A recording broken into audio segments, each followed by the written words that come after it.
Now in its third year, it's a Yank on the Footy with Craig Wessels, talking about the greatest game on the face of the earth. Sit back and enjoy, everybody.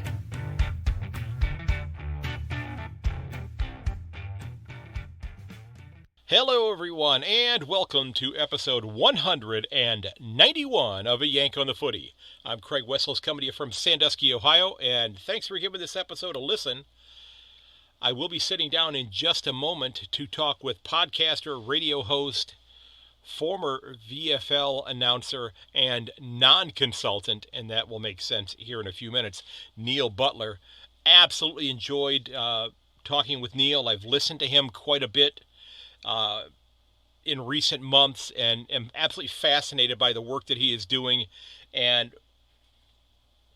I had reached out to him previously to get him on the podcast. And in a way, I'm kind of glad that I delayed it a little bit because he's doing so many new things now that we would not have discussed. And I was really, really glad to be able to bring those things in and talk about them. So, folks, don't forget that if you are interested in having your local footy club get a shout out during an upcoming episode, drop me a note via email or shoot me a message on Facebook, Twitter, Instagram, or on LinkedIn. I love being able to give the shout outs to clubs throughout the season. And if you know somebody who would be a great guest, or if you think you would be a great guest because you've got a terrific story, maybe you have a connection to a former player, as I don't have many of those connections, being 14 time zones away from Melbourne right now. Throw me a bone there if you've got an idea. I've got a couple that I'm still trying to get lined up and that I'm really, really interested in getting taken care of. Now, one last thing before we dive in, though, folks, if you've not had a chance to listen to episode 186 of the podcast, I do hope you'll go back and listen to it. One of the things that I'm doing with that is just a little project my sister and I are doing. Our mom is she lost somebody very close to her about 3 weeks ago, and she's going to be celebrating her 80th birthday in just a couple of months here, and we're hoping to get as many different birthday cards for her from around the world where somebody drops in there a photograph or a postcard or a note about something that brings them joy or makes them happy. And if you want to participate in that, that'd be fantastic. I've had a couple of them that have already shown up. I'm hoping there are a couple of them over the Pacific Ocean as we speak, maybe even the Atlantic. And I will put the mailing address for that in the show notes if you want to check that out. That would be a huge help. All right, folks. Now, today's episode's club of the episode is being sponsored by MickAussie.tv, and MickAussie.tv is run by Kim Harrison, or as we call him here in North America, Mick Aussie. Mick has spent the last 2 decades running his sports comedy channel talking about the NFL, the AFL, as well as the Canadian Football League, the NBA, and the NHL. Every Friday night, he appears on Sports Grid TV with Gabe Morency, and Mick was a fantastic footy player in his own right in South Australia, also spending a little bit of time in the Northern Territory. And this week's club of the episode are the Stony Creek Football and Netball Club. The Lions were established back in 1894, and according to their website, every weekend they've got over 100 athletes participating in both football and netball. And over the last couple of weekends, the Lions knocked off Tura by a wide margin, but got defeated by Tarwin this past weekend. So best of luck to the Lions as they close out their fixture for this year. And one of the neat things that I saw on their website that I've not ever seen on anybody else's club website is that they share the and it's one of those things that I joke with people, as a supporter of the club that I'm a supporter of. I always say that I don't want to put the 4 points on the ladder until I hear the club song in the changing rooms. Well, they put the recording, the video of the club singing the song up on the website. I don't think I've encountered that or run across that on any other club's website. That's really cool that they do that. So check out the Lions website. A lot of great information over there, and best of luck to all of you. So let's dive into my discussion with Neil Butler. All right, ladies and gentlemen, my guest this episode is a teacher, a businessman, a podcaster, an announcer, and possesses what I believe is one of the most distinctly pleasant voices I've ever encountered in podcasting. I think he'd be enjoyable to listen to if he was simply reading the telephone directory. I am absolutely thrilled to welcome Neil Butler to the podcast. Neil, thanks for coming on this evening. Thanks, Craig. It's a great thrill to be here. And wow, with an introduction like that, I better put on my very best radio voice, hadn't I? Start talking like this. Hi, you're listening to 94.7 The Pulse. No, you just have a very fun voice. You know, it just kind of hits in that sweet spot there where it's an enjoyable thing to listen to regardless of what you're talking about. And that's not to say that the content that you're putting out is not worthy of listening to, because it certainly is. No, well, I was told by my late mother that the reason I have a voice like I've got is I drink too much Shiraz and I drink too much black coffee. And if that's the case, I say I'm going to drink more Shiraz and more black coffee, because it is a bit of a trademark. Well, I do. I'm with you with the coffee. So it's not much of a wine drinker myself, but I'll definitely keep up with you in the coffee. So you started out your career as a school teacher, and if I'm not mistaken, you were teaching physics and things of that nature, and then you decided that you wanted to get some what they would call real world experience to bring back into the classroom. And you've done your research, haven't you? Oh, well done. Yes, I was also the first officially qualified computer teacher in the state of Victoria in Australia, by virtue of my surname starting with B, because the lady whose name was starting with A, she wasn't there at the ceremony, so she got a certificate in the mail. I actually got mine, but that was in 1986. I reckon it was. And at that stage, computer teachers were just basically teaching kids how to code in a thing called Logo. Mm-hmm. And my thought was, if I went out into industry and understood what industry wanted in the way of IT, it was going to make it a whole lot easier to develop a curriculum. So that was the intent. I was going to take 6 months off. That started on the 6th of February, 1989, and the 6 month still continues to this day. Well, as I was mentioning to Neil off air, I said I've been teaching for 28 years, and I took the kind of opposite approach, and you know, because I spent 4 years in the military, then I worked in the business world for about 8 or 9 years as I was going through college, in my first couple of years of teaching. Do you having taught for 5 years, and now with what you're involved in, do you advocate for the idea of people who go into their classrooms to teach to have some other worldly experiences before they do that?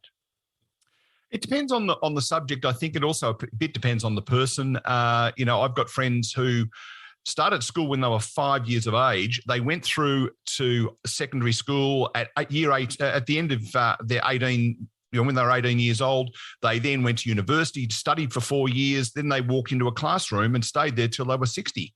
And to me, that makes them potentially a really good educator and a really good teacher of facts and stuff. But it depends on the subject.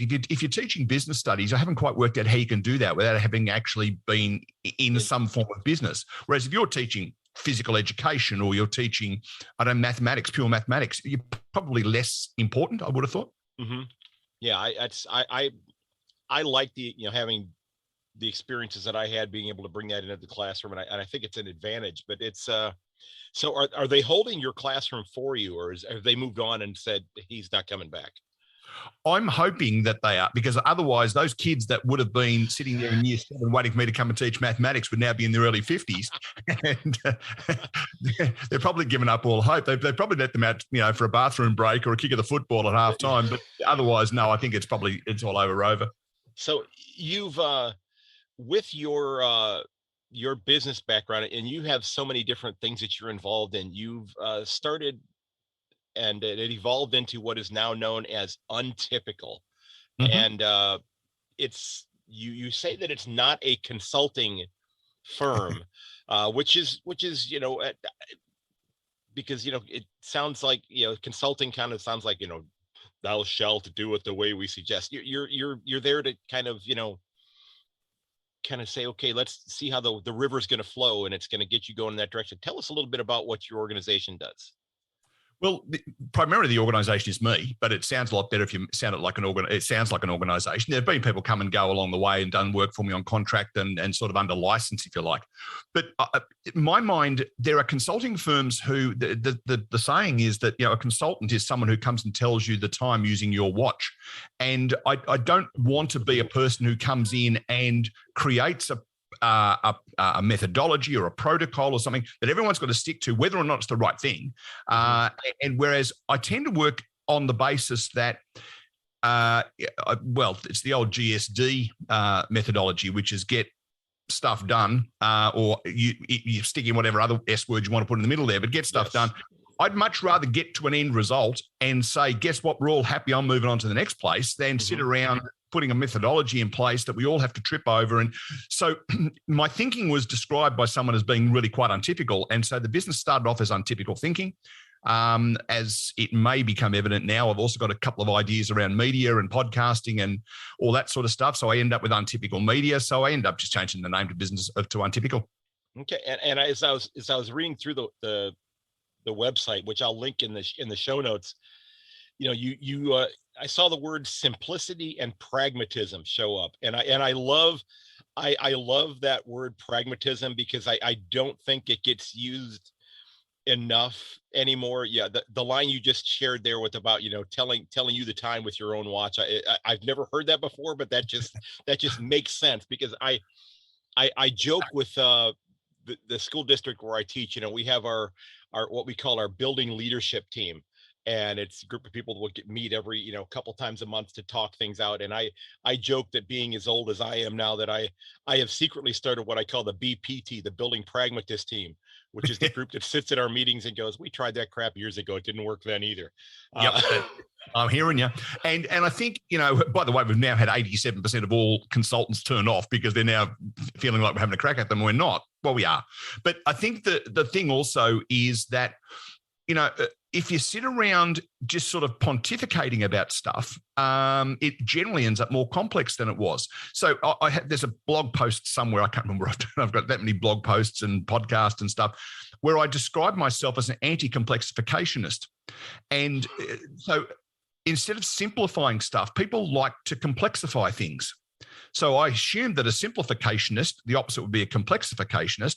Well, I'm an anti-complexificationist. And I had someone come up and look me in the eye one day and go, surely you just mean you simplify things. And I said, yeah, but that's the point. Why call it simplify when you can call it an anti-complexification?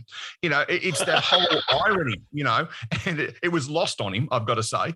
But why do we need to make things more complex when making things more simple and more pragmatic is the way to fly? It's going to cut so much cost. It's going to make things so much more efficient.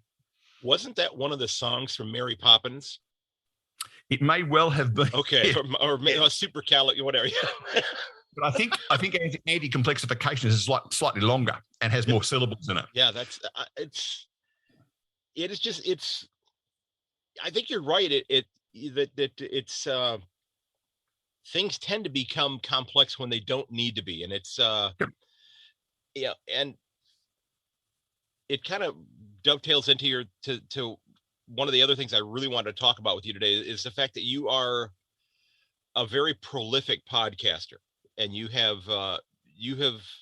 I've listened to one of your shows, quite a few episodes of that, and I just found out that you actually had a second one that I'm wondering, because I've been listening to one called the Regional 250, which we're going to get into, but I think what was the predecessor to that was one called 100 Towns. Did that kind of evolve into the other one? It did. And part of the reason for that, 100 towns, as the name would suggest, I was going to talk to people in, guess how many towns? And I started off thinking to myself, because Australia's a big place. I mean, and the population here is 26 million or something, in an area that's almost the same size as mainland USA. It's thereabouts. So we're about it's very widespread. And how do you find someone in a town like Maree? Maree is about 500 kilometres from any town that's got more than 100 people in it. Now, you find that by going to the pub. So I rang the pubs in these towns and said, I want to talk to the publican. Now, After 13 of them, I started to run out of people who wanted to talk to. I think it's 15 maybe, people who wanted to talk. The deal was you had to be at least an hour's drive from a capital city. You had to be in a town less than 1,000 people, and you had to run a pub. That was basically the criteria. I couldn't find enough people, so I thought I've got to broaden the appeal a little bit here. So rather than just being restricted to pub owners, I've thrown it open. That's why it's become the Regional 250. Okay, and for those of you who have not checked it out, and if you're in Australia, you're definitely going to want to listen to this, because it's just right now, I think you're about 35 episodes in, give or take a couple, that are just little microcosms of the great country, looking at it from different places. And it's allowed me, as somebody who's never had the opportunity to visit Australia yet, to kind of sit down with a map and see where it is that you're visiting during these episodes. So it's a lot of fun. It's a little formulaic, but that's not a bad thing, because you're covering kind of the same material with it. So it's really neat how you've approached this. So what have you learned so far? I've learned all sorts of things. And I was saying to someone the other day when I was doing one of the episodes, and I've referred to it in one of the episodes, it'll probably pop up in the week or two or three. Something like 65% of the Australian population lives in one of the 7 capital cities. Mm-hmm. It's a massive disproportionate. So there's about 10 million people live in regional Australia. And therefore, there are 10 million storytellers. And if I rang up a person and said, hello, my name's Neil, I want to talk to you for half an hour about your town, about your story, it's got weird written all over it. It's got, stalker written all over it. Right. If I ring up and say, I'm doing a podcast and I'd like you to promote your town and tell us a bit about your story, suddenly it becomes legitimized. So it's self-indulgent to the extreme, but I'm getting to chat with some incredibly interesting people, and people who have, for example, the first episode, the lady started in retail, and then she decided to start a business coaching course. The second bloke I went to school with in the 70s, and he went into a really high-powered advertising role. He was selling advertising to the various radio stations on behalf of businesses and stuff. He and his wife decided they'd do a tree change. That is, they'd go and live in the bush somewhere. They'd had enough. They stumbled over a winery. They now run a winery in regional Victoria, the state I live in. And, it's kind of was an accidental. We spoke to another person who lives about 1,500 kilometres away from the nearest capital city. There's just some amazing stories out there. Yeah, they've been a lot of fun. I know I listened to the first episode, because she started that the Facebook group and it's like kind of like that retail network for the small community retail such, which I thought was fascinating. Yeah, the Buy From a Bush Business, there are 2 very similar names. There's Buy From the Bush and Buy From a Bush Business. Jen's behind Buy From a Bush Business. She started a Facebook group. Now, we've all been involved in Facebook groups. It went over a period of 3 years from something like having 500 members to 370,000 members in the group. Wow. Now, when you think about it, that's a lot of people. And so that's now evolved into a thing called Spend With Us, which is a website that if you run a small business in the region, so I'm in regional Victoria, but I'm not far enough out of Melbourne to be considered really regional. So I can't participate. But if you run a small, like you run a winery, my mate who runs the winery, or you run a small craft business, or you're making goat's cheese or whatever, you can actually have a page on this website. And all of the purchases and stuff are out of regional Australia. It's a great program. Yeah, it really was interesting. I haven't looked at the page yet, but just it was fascinating to see that they're working together to try to promote all of these different things. So yeah, like I said, I really enjoyed the Regional 250 show, and it's thank you. It's one that it's a great length also, because when I take my older dog out for a walk, that's about as far as she can walk. So it's worked out nicely as far as they that work goes. out between about 23 and 28 minutes generally, depending upon how talkative the guest is. Yeah. It's so one of the other things that I've noticed is that you've had a lot of focus in terms of the advertising on there with the Heart of the Nation program. I know, and I noticed that on your other show that the two blokes chatting that you've had Greg Page, who, we all know is the Yellow Wiggle. Yes. Who's part of that organization. There is the Heart of the Nation program. That's where you're trying to get notifications about having defibrillator machines in different businesses and such out in the community. Is that something that is kind of near and dear to you, or how did that come about? Congratulations being able to say defibrillator without stumbling over it. I generally stumble over it. So they are known as defibs on our program. So I was involved in a relationship with someone who had suffered a significant loss in her life to heart disease. And so I launched a program with her last year called Heart a Day. We decided that there were too many Saturdays in a year, so we decided we'd have a Heart a Day. And I think it was the 23rd of October last year, we basically did a 12-hour radio program on my online radio station, and we interviewed people, including Greg, and we spoke to people who were heart attack survivors. We spoke to people who were part of the Heart Foundation of Australia, and ended up having a 4-hour 80s music party at the end. And in the end of the day, we had raised $21,000 for that's Wow. Aussie dollars. That's about 15 grand of yours. It was just a mind-blowing experience, and getting people like Greg involved. Greg, for those who don't know, Greg being the Yellow Wiggle, when he had something wrong with his heart when he was in the Wiggles, he gave it away and passed over the yellow skivvy to the first of the non-originals, if you like. Mm-hmm. And I think it must have been 20 years or something like that. They came up for 25 years. They decided to have a reunion concert. And at the end of the reunion concert, as they were walking off stage, getting ready to come back for their encore, Greg just disappeared out of shot and had a cardiac arrest. Fortunately, there was a defibrillator. There it is. I got it out in the building. And interestingly, the two people who came to his assistance were a doctor and a nurse, and neither of them had ever used a defib. And these AEDs, automatic external defibrillators, basically you open them and they talk to you. Right. They say, righto, tear the shirt open. If there's, make sure that there's people stepping back, and they tells you where to stick them. It actually shows on a diagram on the screen where to put the pads, mm-hmm. and then bang. And some extraordinary percentage, like if you get a defibrillator onto you within 3 minutes of suffering the cardiac arrest, you've got something like a 70% chance of survival. So it's quite an amazing statistic. So what Greg's done is set up this organization called Heart of the Nation. If you have an AED in your business or in your shop or in your home even, you can register it. You get a sticker to go in the window, a bright yellow sticker, of course, because it's Greg, yes. That says Heart of the Nation defib involved in here. And you are effectively volunteering it to the community that if someone needs it, it's there.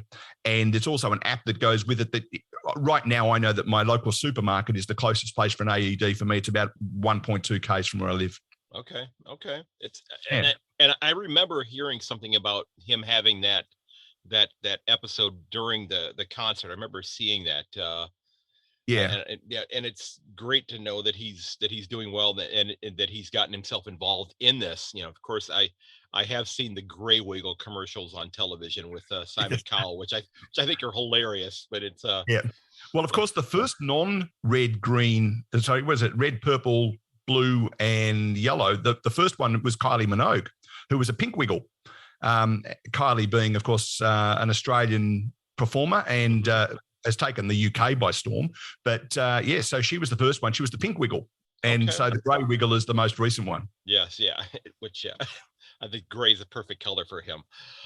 So, you as I'd mentioned, you have another show that you've been doing with Rob Cameron, the Two Blokes Chatting. And that one kind of came about from what I was reading during COVID. That got off the ground during COVID. Is just and COVID was the approach that I think Victoria took, and specifically Melbourne took, was different than a lot of places around the world. Having interacted with as many people in Australia as I do, there were a lot of people who were relieved that they were staying healthy, but also a lot of people who were rather frustrated with the fact that, oh gosh, I'm 5,001 kilometers or 5,001 meters away from my house. Are the police going to come get me now? Well, an interesting statistic is Melbourne. Now, bear in mind, I live in Geelong, which it will please you, no doubt, given the football team you support. And I live in Geelong, which is 70 kilometres out of Melbourne. So what is it, 45, 50 miles for those who like to play in miles, of which about 10 kilometres is quite, countryside, paddocks, canola growing, that kind of stuff. Right. So we are quite distinct from Melbourne. And they put this thing up called the Ring of Steel around Melbourne. So along the Geelong Road, there was a police roadblock that stopped you going outside. So regional people could go anywhere in Victoria. Inside the Ring of Steel, you could only have the 5Ks. That made Melbourne, over in all cities over something like 5,000 population, something. It was the most locked down city during COVID of any city in the world.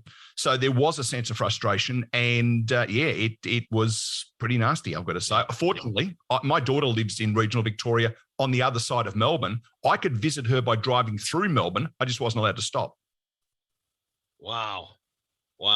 So, and I had to show my license to say I was, where I was going, and the fact that I was a regional person. So did and I always have to do this, but did anybody let the Richmond Tigers know that the M1 southbound was now open so they could actually play a Geelong home game in Geelong? Never mind. Well, most Richmond supporters don't even know there is another ground apart from the MCG. They didn't even realise that happened. So as long as the other part of the M1 was okay, it noted.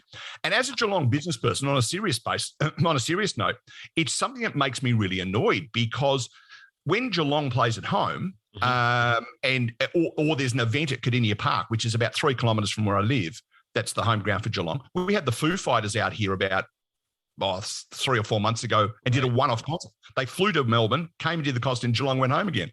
But when there's something like that, all of the cafes, all of the restaurants, all of the accommodation places just get a massive fillip. And then Richmond did a sook and said, no, we're not going to go to Geelong because we can get a bigger crowd at the MCG. Every single one of those Geelong businesses suffered unfairly, in my mind. Didn't impact on me particularly, but anyway, I'll get off my soapbox. No, it's completely. Trust me, there's plenty of room for you and I on that soapbox there. It's the one thing as an American sports fan that I've not been able to wrap my head around. And of course, then hearing the sooking going on when, oh no, they had to play a home game at Marvel. Oh, to be fair, that's about 3.5 kilometres from the MCG. But that in that 3.5 kilometres, it's 30 kilometres of desert and a 3 kilometre wide croc-filled river they have to cross to get there. Oh, and the blizzards, even no idea. Just bizarre, bizarre. So Richmond supporters. Yes. I don't give other anybody a real hard time, but I do like to poke fun at Richmond about that. So. It's a sport. Yes, exactly. So you grew up as a Fitzroy supporter, you're now a Brisbane supporter, which is. And I loved your explanation as far as the why you are still a Brisbane supporter today. What was your greatest memory as a Fitzroy supporter? What's the thing that I was talking about this during the week, ironically, about someone else. Yes, we made the finals in 1979, 81 and 86, I think. And in 86, we probably should have made the grand final. But, if your auntie had a moustache, she'd be your uncle. There's no great, you can't do much about the ifs and buts. But I remember very clearly in 1972, when I was 10, I just told everyone how old I am. Yes, I am now 50-10. And my absolute childhood hero was a chap called Kevin Murray. Now, Kevin Murray was the 1969 Brownlow medalist, and he was one of those players who just epitomised my club. And Kevin was playing his 300th game in the very distant town of Geelong. And I convinced my mother and father that we really should go to Geelong and see Kevin Murray play his 300th game. These days, people play 300 games pretty quickly, but in those days, you're only playing 16 or 17 games a year. He'd taken 2 years to go and play in Western Australia. It was a massive achievement. And for a period of time, he was the game's record holder for in those days, VFL. So going down to Geelong and seeing him play in his 1972 game, we were belted from one end of the Cardinia Park to the other, but it didn't matter because we were there and we celebrated Kevin Murray. It was just a great memory. The other thing that I'm pretty proud of as a Fitzroy supporter is I have been to each of the home grounds that Fitzroy has called home. So this won't mean anything to your local listeners, but to people who are listening in this part of the world. Brunswick Street, the original Fitzroy ground, the Junction Oval, Princes Park, they had where Carlton were based and Hawthorn were based for a while. They had 2 stints there. Victoria Park, the Collingwood ground, the Western Oval, the Footscray, now Western Bulldogs ground. Every one of those grounds, Fitzroy called home at some stage. Okay. And I saw games at each of them. Subsequently, the Lions have played at the Gabba. I've been to the Gabba, obviously, and seen them play up there as a home team. And when they were the Brisbane Bears, they used to play it on the Gold Coast, which is now where Gold Coast Suns play. And I've seen Brisbane play on that ground, albeit not as a home team. So I've seen every home ground that my club has played at, and not many supporters can say that, I reckon. Okay, so do you? I'm guessing that you ensure that you are at every Brisbane game in Victoria now. Do you find your way to those games? I average less than 1 per year. Ouch. Okay. Okay. Because you've also, we haven't touched on this yet, because you have another career that you're involved in as well, which,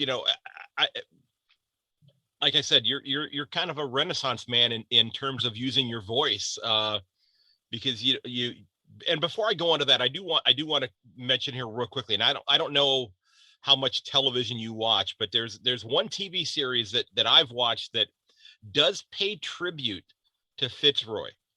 I don't know have you seen the show Jack Irish? I've heard of it. Okay. I don't get a lot of time to watch TV, as people now. I can understand. I get it. But of course, Guy Pearce is a big Geelong supporter. Yes. I've reached out to his people to try to get him on the podcast. That hasn't worked at all yet. But he's from Geelong. I'll see if I can. Right. If I see him in the street, no, he's not. He is from Geelong. He went to Geelong, but he doesn't live here anymore. Right. But one of the scenes or one of the sets for that show is a pub that he is in quite frequently that has 3 or 4 old timers who are probably in their 80s, and it is just covered with Fitzroy regalia and such, and and it's in the present day, so they're constantly reminiscing about what it was like when the club was still there. So it's just kind of neat that they're paying tribute to that. But that particular hotel is on Brunswick Street in Fitzroy, which is the street upon which the Fitzroy Oval was on. So it's very, very, very local. Okay. Now you've also worked as a announcer of the VFL and VFLW for almost 15 years. Are you still doing that? Because I know we've talked a little bit about it. Yeah, it's more like 10. It was more like 10. No, okay. I'm not doing it anymore. So the VFL and VFLW, for those who aren't aware, is the next level down from the AFL and AFLW, as the name would suggest. I started off doing some calling in 2010 or 11, thereabouts, with a local station that was doing all of the Box Hill Hawks games. Now, Box Hill Hawks being the Hawthorn reserve affiliated team. I did that there for about 7 or 8 years, and then I was only ever getting a game in Geelong once every 2 years. Every other week I was up to Melbourne, which is a 70k drive there and back. And for some, places like Casey are a further 30 or 40 k's the other side of Melbourne. So and it was all voluntary. So we weren't getting paid or anything. So it was starting to cost me time and money. So I approached the Geelong Football Club and said, how about I set up an online station and I'll call some games under the brand of GoFooty.live, and we will, we'll do Geelong's VFL and VFLW games. We did that for one season. I think it was 27 or 28 games in the end. And then along came Captain COVID and stopped the VFL in its tracks. And then when the VFL relaunched in 2021, they made the decision to include teams like Brisbane, Gold Coast, Aspley from Queensland, Southport from Queensland, also the Greater Western Sydney Giants and the Sydney Swans. So there was every likelihood that I would be, Geelong would be playing at Brisbane. Well, I couldn't afford to pay to go up there and broadcast the games. The other thing that they started doing was playing games on Friday mornings, Friday afternoons, wherever they could fit them in. And I have a full-time job. So, to do that, I couldn't, it was too unreliable and too unpredictable to be able to keep doing it. So I pulled the pin, sadly, but if it wasn't for that, I wouldn't have the Two Blokes Chatting radio show. So, it's all swings and roundabouts a bit. Okay. So that's how you got joined up with Mr. Cameron then to do that? is through your announcing then? Yeah, so Rob and I both were presenters on our local radio station, 94.7 The Pulse, here in Geelong, the heartbeat of Geelong. And we were each doing separate programs. I was doing a music program called Turn Up Your Radio, which was just 70s, 80s, 60s kind of music and the story behind some of the songs, that kind of thing. Rob was doing a show called Sports Fix, and he found out that I was doing VFL commentary and suggested I might ring in a VFL report each week to his program, particularly focusing on the Cats. And we did that. And then he became part of the GoFooty.live calling team. And on a Thursday night, we would sit down and talk about the game that was coming up on the weekend. I said, why don't we record this and we'll stick it out as a podcast? So Two Blokes Chatting became the podcast because it seemed like a descriptive name.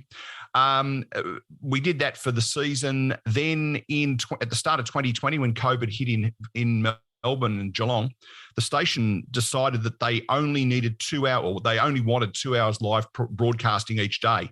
And it was reasonably obvious which programs they would put on 6 days a week between 9 and 11. But they said to us, do you want to do an hour each, or do you want to, what do you want to do? Because it's only going to be for 3 or 4 weeks while we get past COVID. Ha, ha, ha. Like, on the same time scale as my 6 months out of teaching. And I said, well, why don't we, the podcast seems to be a bit of fun. Why don't we get together? We'll go for 2 hours. We'll call it the Two Blokes Chatting radio show. Mm-hmm. And it was completely by accident that it started. We're now about 105 episodes in, so it looks like it's here to stay. Yeah, and you, with everything that went on, yes, people were at home binging Netflix and going through their entire catalog there, but they were also desperate for something that was kind of current and in the present and now, and I think in many ways you guys were probably a lifeline to a lot of people, just to have some sort of or semblance of normalcy during that 2 week period where we were flattening the curve, is how we described it here. Yes. Rob and I have the word normalcy, and Rob and I have never been used in the one sentence before, so congratulations on that as well. But I'm very fortunate to call a mate, one of Melbourne's leading commercial radio presenters. And I was talking to him probably about 3 months into it. And I said, mate, I can tell by the sound of your voice, you're really tired. And he said, what do you mean? And I said, my take on this is you're getting sick of getting up at every morning at some ungodly hour of the morning, presenting for 3 hours, trying to lift the spirits of people. Mm-hmm. In an environment where lifting the spirits of people was just really, really hard. Right. And there were programs they were doing, most of the commercial stations in Melbourne were doing normal programs. That is, they were seen as an essential service, so therefore they continued to go. But what was the news? How many people had died? How many people were in hospital? How many people had been, So on a Saturday morning, Rob and I made the conscious decision to get away from contentious current affairs and politics. That if you want that, there are a million stations will bring that to you through the week. So on Saturday morning, we describe ourselves as companion radio.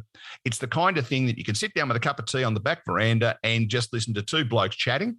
And I mean that in terms of, not the name of the program. There are two blokes chatting.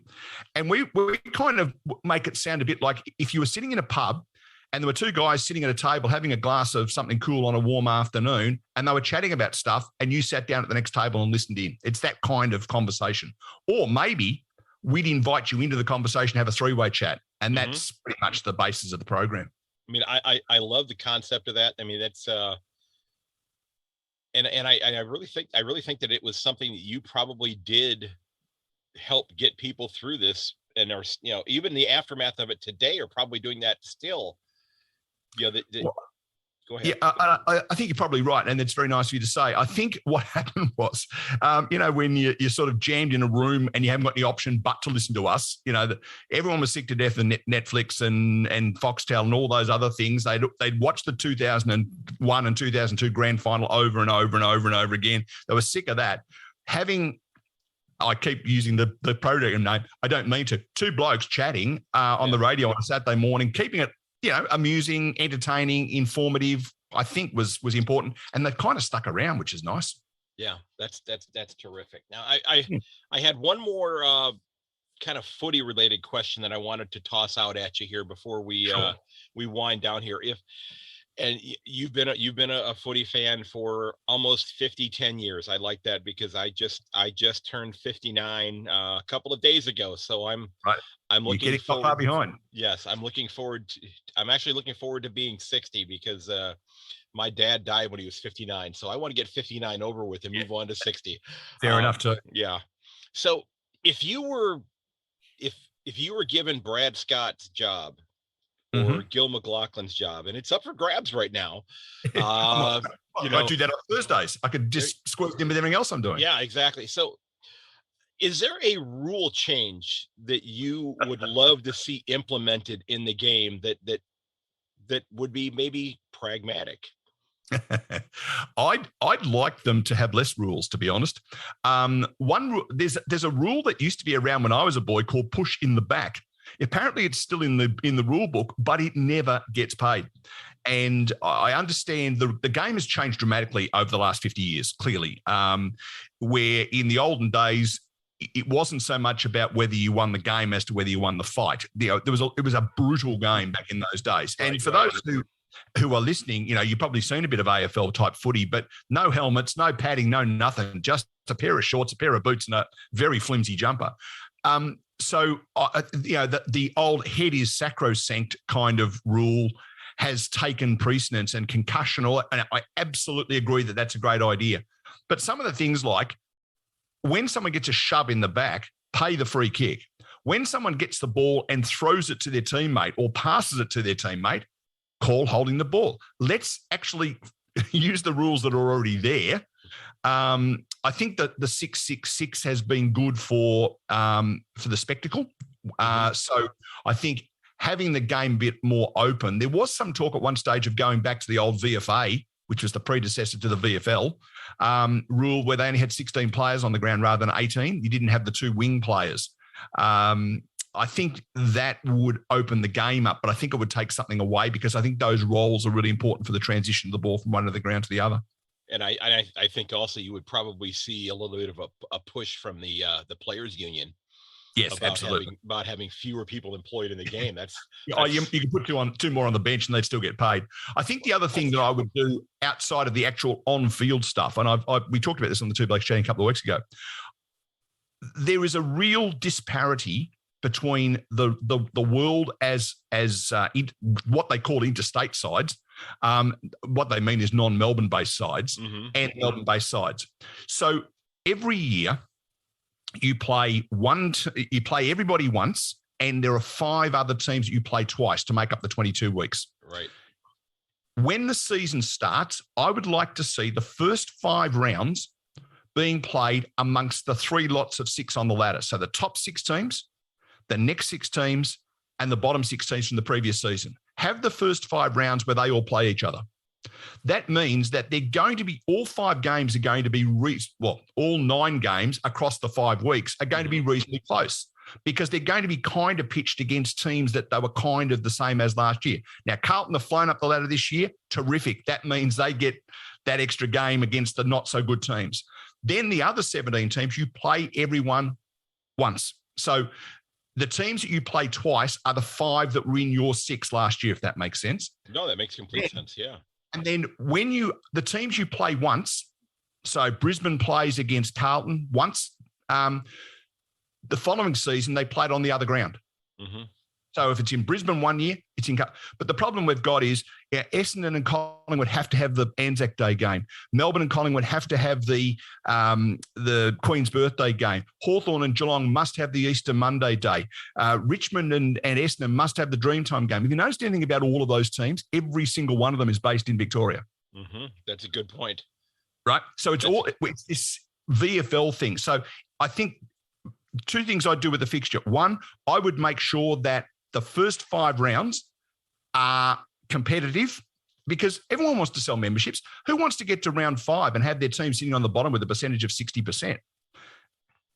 To me, it's just not fair on those teams trying to sell memberships and so on, and then rotate through the others. If it means that Collingwood and Essendon end up in 2 different segments of the ladder the previous year, that's okay. They only get to play each other once. Yeah. It might be the Anzac Day game. It might not be. Right. It's that kind of stuff. Well, it's interesting. And you mentioned, what club would want to be at the bottom of the ladder with a percentage of 60 right now. If you look at the ladder as it is today, there's one club that would probably say, sure, we take a percentage of 60. I think there's two, isn't there? They got their second win though this week. Yes, so, but they still have a very ordinary percentage, I think. I wouldn't call the mid 50s ordinary. But yeah, I understand what you mean there. Yeah. So where can people find your website for Untypical, and where can they find your podcasts? That's very kind. Thank you. So www.untypical.com.au. So that's where you'll find all the stuff around Untypical. There's a page on there called Untypical Media, which will also show you what the podcasts are. The radio, we've picked up one of those funky .radio domains. So we are 2BC, the number 2, then the letter BC .radio. That's where you'll find the Two Blokes Chatting radio show. Okay. In terms of the podcasts, the key podcasts to look out for are probably the Regional 250, which you can search for in Apple Podcasts and Google Podcasts and Spotify and all the usual places. I think Amazon's got it. So that's the Regional 250. There's another one called Untypical Thoughts, and that's just me pontificating for 5 or 6 minutes about something to do with business. And you'll find that by going and looking for Untypical Thoughts in your podcast stores.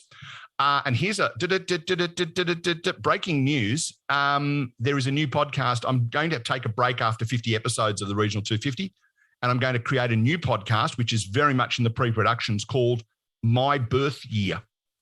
And you'll be able to find out about that at mybirthyear.au. There's no .com in there, just mybirthyear.au. And I'm going to do something similar to what I've done with the Regional 250s, but talk to 55 people who were born in the 55 years between 1945 and 1999.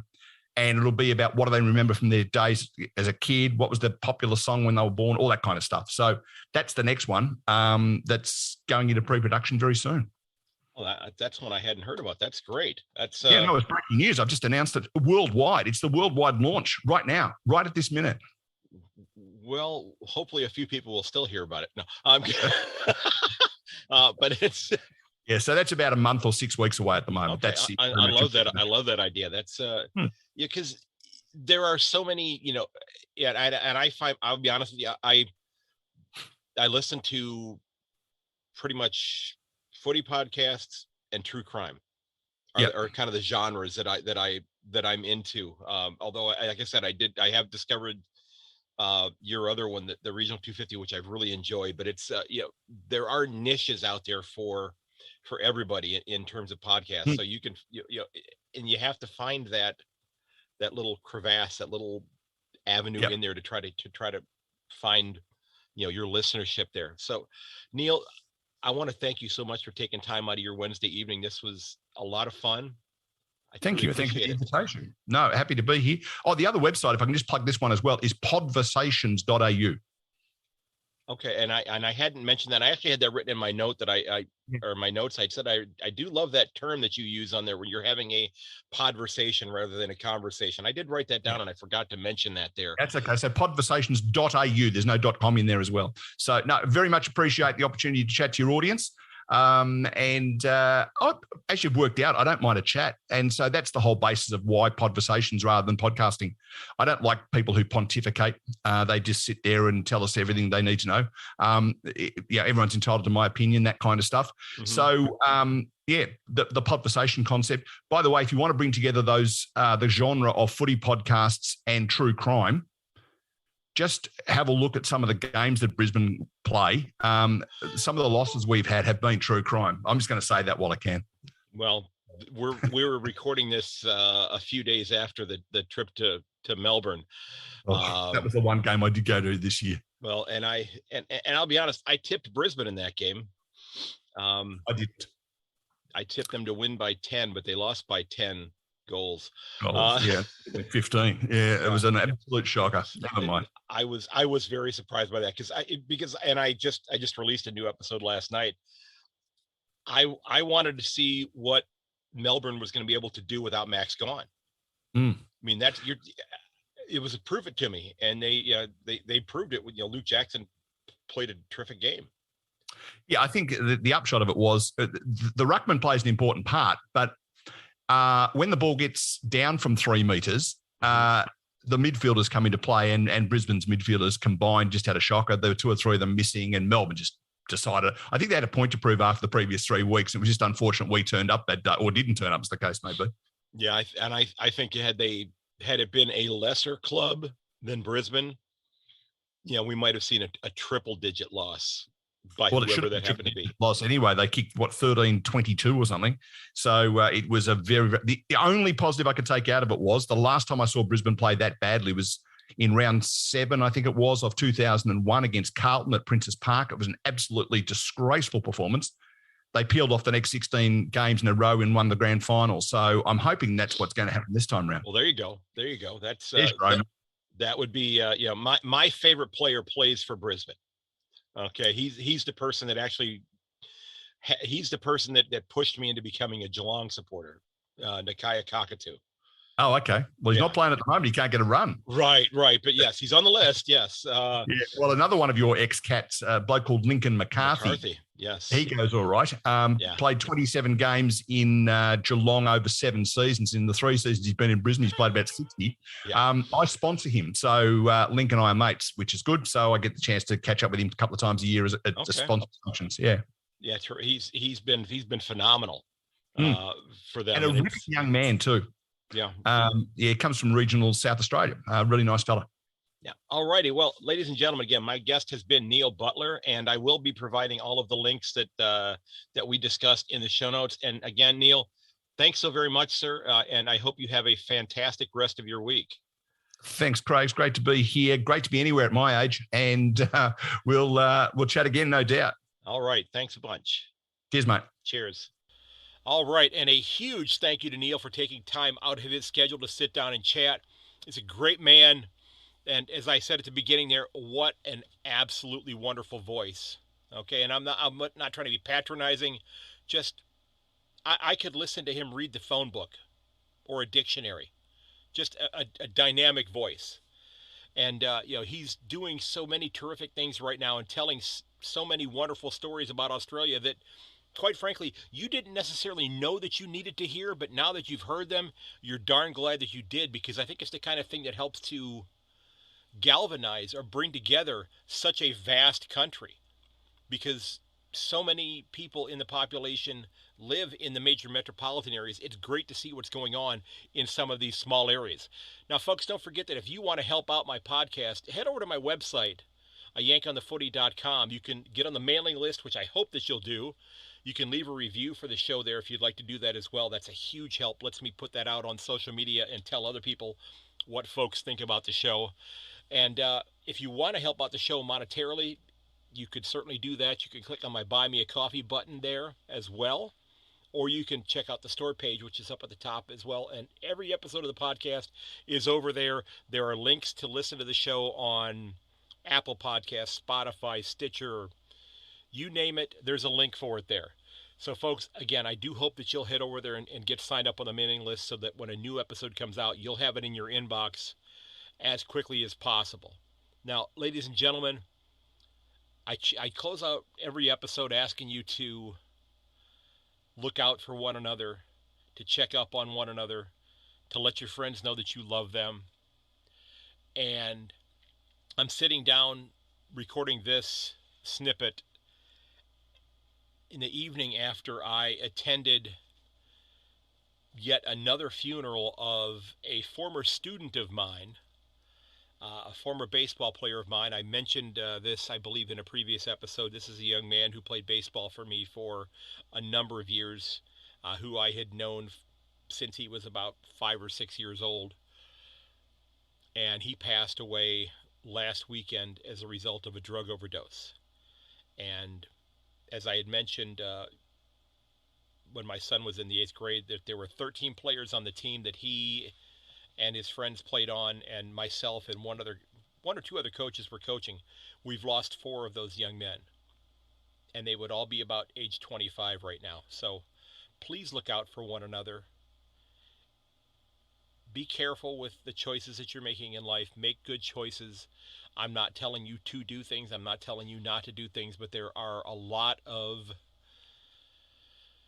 scary elements in society and in the world there, folks. And unfortunately, we are not in a video game. There is not a reset button. Please be careful. Look out for one another. Tell your friends and family that you love them. Check up on them. Okay? Check up on them, please. If you need help, if you need to contact somebody and you don't know those numbers, I have those numbers in my show notes every single episode. If you're here in the U.S., if you're in Australia as well, please check out those numbers. And folks, I thank you for the kind words, and as always, may your dribble kick never hit the post. I will catch you later.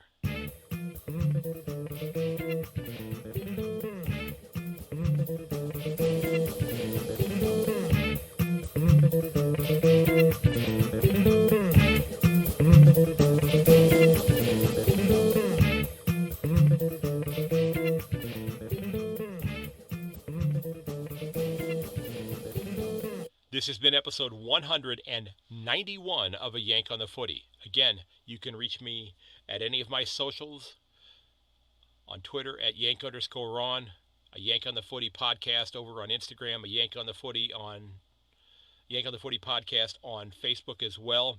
I do hope you'll share the episode with your friends and family. And if you need to email me, folks, again, if you got a great show idea, a yankonthefooty@gmail.com, or sign up on the guest list on my website. Folks, thanks so much for checking it out. And until next time, this is Craig Wessels, and goodbye.